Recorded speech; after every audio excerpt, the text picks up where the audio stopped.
Yeah, g'day. Just wanted to do a video on this week's cyber attack on the Australian Parliament. SBS News reported the computer networks of Australia's major political parties were hit by a sophisticated cyber attack by a foreign country that also affected the networks of federal Parliament, the Prime Minister has confirmed. Scott Morrison says an investigation into a breach of the Australian Parliament House network on February the 8th found the networks of Liberal, Labor and the Nationals were also affected. A state actor is believed responsible for the attack, Morrison said. So who could this state actor be? Will we ever find out who has their dirty fingerprints all over this? So who are the likely candidates? Australia's democratic institutions have come under foreign fire. The Australian Cyber Security Centre recently identified a malicious intrusion into the Australian Parliament House computer network.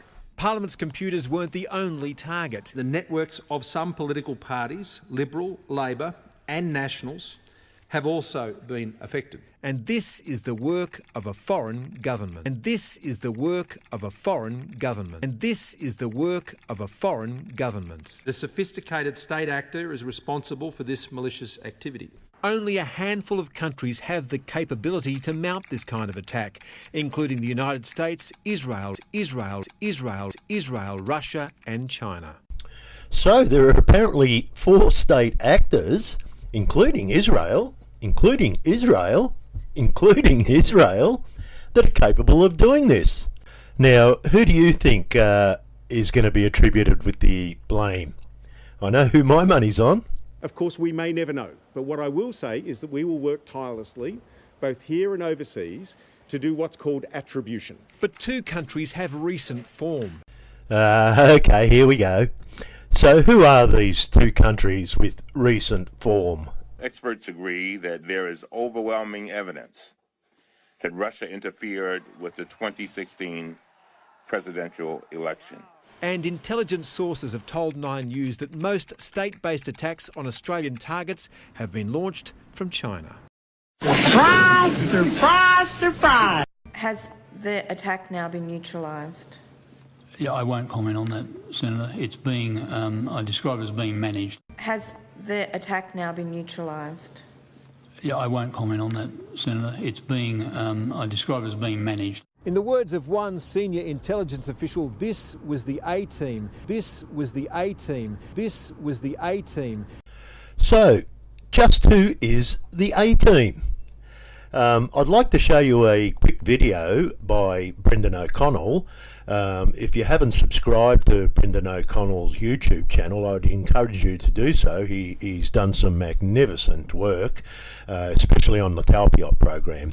So let's have a look at this video by Brendan O'Connell and see if we can work out who the A-team is on our own. Here we go.